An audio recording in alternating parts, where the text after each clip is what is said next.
आपको हमेशा बोला है कि स्टॉक्स में इन्वेस्ट मत करो, हमेशा कंपनीज में इन्वेस्ट करो, बिजनेसेस में इन्वेस्ट करो। बट ऐसी बहुत सारी कंपनीज हैं जो हमारे इंडियन स्टॉक मार्केट में लिस्टेड ही नहीं है। अब अगर हम इंडियन स्टॉक मार्केट की बात करते हैं, हमारे इंडिया की बात करते हैं, तो इंडिया में जो आपके स्टॉक एक्सचेंजेस हैं, जो मेजर स्टॉक एक्सचेंजेस हैं, वो है BSE, बॉम्बे स्टॉक एक्सचेंज, और दूसरा है नेशनल स्टॉक एक्सचेंज। बट अभी कुछ लोगों ने मुझे कमेंट किया कि सर हमें खरीदना तो है एप्पल का शेयर, बट सर दिख नहीं रहा हमारे डीमैट अकाउंट में, ये कैसे मिलेगा? हमें खरीदना तो है माइक्रोसॉफ्ट का शेयर, हमें खरीदना तो है टेस्ला का शेयर, अब इन्हें क्यों खरीदना है और ये मिलेगा कैसे, इसके ऊपर हम बात करेंगे। बट लोग देखते क्या है जनरली, आप लोग गूगल पे जाते हो, आप लोग किसी भी कंपनी का शेयर प्राइस देख सकते हो।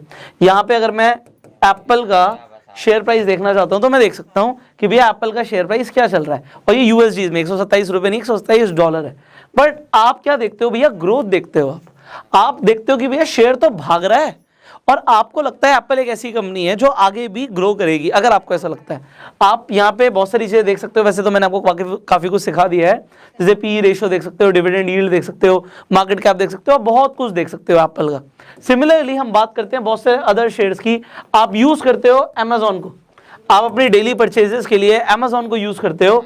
आपको लगता है यार अमेजॉन का मैं प्राइम भी यूज करता हूं, अमेजॉन पे मैं म्यूजिक भी सुनता हूं, अमेजॉन से मैं सामान भी मंगाता हूं, आगे ये कंपनी बढ़ेगी, आपको ऐसा लगता है, तो आप इस कंपनी में इन्वेस्ट करना चाहते हो। मान लो आप देखते हो शेयर प्राइस तो इसका भी बहुत तेजी से भाग रहा है, यू सी कैसे स्काई रॉकेट हो रहा है शेयर। सिमिलरली आपको लगता है सर ऐसी और भी तो कंपनीज हैं, फेसबुक है सर, फेसबुक का शेयर अगर आज हम खरीद लेते हैं, हमें लगता है सर आने वाले टाइम में फेसबुक और ग्रो करेगी, तो आप खरीदना चाहते हो मान लीजिए फेसबुक का शेयर, और आप कहते हो फेसबुक ऐसी कंपनी है जो आगे और ग्रो करेगी, आपको पोटेंशियल दिखता है फेसबुक के शेयर में।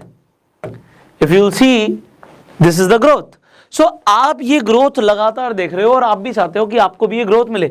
अब इस ग्रोथ के दो बेनिफिट्स हो जाते हैं। दो बेनिफिट्स क्या होते हैं इन्हें भी समझते हैं। देखो, जब आप कोई ऐसा शेयर खरीदना चाहते हो जो आपको लगता है कि इंडिया में लिस्टेड नहीं है, मान लीजिए यूएस में लिस्टेड है, आप आउट ऑफ इंडिया शेयर खरीदना चाहते हो, इसलिए आपको पहले तो थोड़ा सा यूएस की स्टॉक मार्केट को भी समझना पड़ेगा। अगर आप यूएस में इन्वेस्टमेंट करना चाहते हो, इसे मैं समझाऊंगा। अब दो फायदे क्या होते हैं, एक तो चलो मान लेते हैं कि शेयर बढ़ेगा, आप इक्विटीज में इन्वेस्ट कर रहे हो, इक्विटीज में इन्वेस्टमेंट सेफेस्ट इन्वेस्टमेंट्स होती हैं, ऐसा भी है रिस्की भी होती है, बट ग्रोथ बहुत ज्यादा आती है। अगर आप बड़ी कंपनीज में, लार्ज कैप कंपनीज में इन्वेस्ट करते हो तो ये सेफ होता है कंपैरेटिवली, और सेफ के साथ साथ ग्रोथ बहुत ज्यादा होती है। मैंने बोला लार्ज कैप, अभी स्मॉल कैप की बात नहीं कर रहा मैं, तो आपको ग्रोथ मिलती है, ये तो एक चीज है। दूसरी चीज क्या है, मान लो ये ग्रोथ आपको इंडिया में भी मिलती है, ऐसा नहीं है इंडिया में नहीं मिलती, इंडिया में भी ग्रोथ मिलती है, इंडिया में कंपैरेटिवली ज्यादा मिलती है। मान लो यहाँ पे एवरेज यूएस की स्टॉक मार्केट में आपको 9.5% की ग्रोथ मिलती है एग्जाम्पल, तो आपको इंडियन स्टॉक मार्केट में 16% की ग्रोथ मिल जाती है। अब ग्रोथ यहाँ पे ज्यादा है, आप कहोगे वहां पे भी ग्रोथ है, यहाँ पे भी ग्रोथ है, बट सर यहाँ पे ज्यादा है, फिर तो इंडियन स्टॉक मार्केट में हमें इन्वेस्ट करना चाहिए। वेल ऐसा नहीं है। आप ये समझो, आज हमारा जो डॉलर चल रहा है वो 73 के आसपास चल रहा है, मतलब $1 के बदले में आपको 73 रुपीज मिल जाएंगे। और डॉलर हमेशा आप देखो, हमारा जो इंडियन वैल्यू, इंडियन करेंसी की वैल्यू है वो नीचे जा रही है, डॉलर की बढ़ रही है। तो क्योंकि डॉलर की वैल्यू भी अप्रिशिएट करती है, तो यहाँ पे डबल बेनिफिट मिल जाता है। हो सकता है आज से 10 साल के बाद डॉलर 90 रुपीज का हो जाए, तो आपको ये तो मिलेगा ही और ये मुनाफा मिलता है साथ में, क्योंकि यूएस के अंदर जो कंपनीज लिस्टेड है, यहाँ पे तो आपने देखा BSE है, NSE है, वहां पे क्या है, वहां पे NYSE होता है, दूसरा होता है नैस्डैक। अब नैस्डैक के साथ एक बहुत बढ़िया चीज है, मैं आपको बताता हूं। पहली बात तो उनका कोई ट्रेडिंग फ्लोर नहीं है। जैसे आपने हर्षद मेहता वाली मूवी देखी होगी, स्कैम 1992, जो भी डॉक्यूमेंट्री देखी, आपने देखा वहां पे लोग स्टॉक कैसे खरीदते हैं, यू सॉ एवरीथिंग। इसका कभी वो ट्रेडिंग फ्लोर बना ही नहीं। NYSE का था, इसका था ही नहीं, ये नया है, ये स्टॉक एक्सचेंज नया है। और जितनी भी टेक्नोलॉजी वाली कंपनी है, जैसे कि टेक्नोलॉजी वाली company Amazon, Facebook, Microsoft, Google, वो सारी आपकी नैस्डैक पे लिस्टेड है। तो अब आपको स्टॉक एक्सचेंज समझ आ गया। दूसरी आपने चीज सुनी है इंडिया के अंदर, सर एक सेंसेक्स होता है, एक निफ्टी होता है। डेफिनेटली इन्हें इंडिसेस भी बोलते हैं। BSE का इंडिसेस है सेंसेक्स, और सिमिलरली NSE का है आपका निफ्टी 50 निफ्टी। तो निफ्टी जो है वो NSE का इंडिसेस है, और यहाँ पे ये सेंसेक्स जो है BSE है। सेंसेक्स में 30 कंपनियां लिस्टेड है, निफ्टी के अंदर निफ्टी 50 एग्जांपल लेते हैं तो 50 कंपनीज लिस्टेड है। अब यहाँ पे इसी तरीके से इंडिसेस क्या है यूएस मार्केट में, इसे भी समझते हैं जल्दी से। यूएस के अंदर 4 आपको मेजर इंडिसेस मिलते हैं। अब ये इंडिसेस क्या होते हैं, ये बताते हैं कि मार्केट ऊपर जा रही है नीचे जा रही है। अगर आप सेंसेक्स को देखते हो, सेंसेक्स गिर रहा है, इसका मतलब है कि इंडिया की जो 30 सबसे बड़ी कंपनीज हैं वो गिर रही है, तो पूरी इकोनॉमी हिल रही है इंडिया की, और वो बढ़ रहा है तो मतलब कंपनीज बढ़ रही हैं, ग्रो कर रही हैं, इकोनॉमी बढ़ रही है।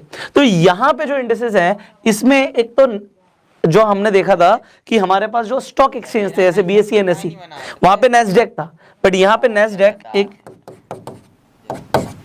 इंडिसेस के अंदर भी आता है। इसी की तरह एक आ जाता है S&P 500। अब मैं आपको इन सब का मतलब बताऊंगा। तीसरा आ जाता है द डो जोन्स भी बोलते हैं इसे, और फोर्थ आ जाता है रसल 2000। अब ये क्या है समझ लेते हैं। रसल 2000 कंपैरेटिवली नया आया है। अब नेस्डेक में आपको 2500 कंपनीज लिस्टेड मिलेंगी। सिमिलरली 500 यहाँ पे लिखा है, S&P 500, तो आप समझ गए यहाँ पे 500 कंपनियां लिस्टेड हैं। अब यहाँ पे कमाल की बात क्या है, जो 2500 कंपनियां लिस्टेड है नैस्डैक के अंदर, यहाँ पे कुछ अलग सीन है। सीन क्या है, जब आप बीएसई और एनएसई को देखते हो तो यहाँ पे बीएसई और एनएसई के अंदर वही कंपनीज लिस्टेड होती हैं जिनका हेडक्वार्टर इंडिया के अंदर होता है। इंडिया के बाहर अगर किसी कंपनी का हेडक्वार्टर है तो वो लिस्टेड यहाँ पे नहीं होती है। जैसे मान लीजिए किसी कंपनी का हेडक्वार्टर सिंगापुर में, तो वो बीएसई एनएसई में लिस्टेड नहीं होगी, बट नैस्डैक में वो लिस्टेड होती है। बट S&P 500 के अंदर वो 500 कंपनीज हैं जो यूएस के अंदर ही लिस्टेड होती हैं। सिमिलरली जब हम द डो जोन्स की बात करते हैं तो यहाँ पे सिर्फ 30 कंपनीज, बट ये 30 सिर्फ नहीं है, इनका मार्केट कैप बहुत ज्यादा है। और रसल 2000 में स्मॉल कैप कंपनीज हैं, तो आप 2000 से समझ गए 2000 स्मॉल कैप कंपनीज। अब आप इनमें अगर इन्वेस्ट करना चाहते हो तो आप कैसे करोगे, let me tell you this very frankly.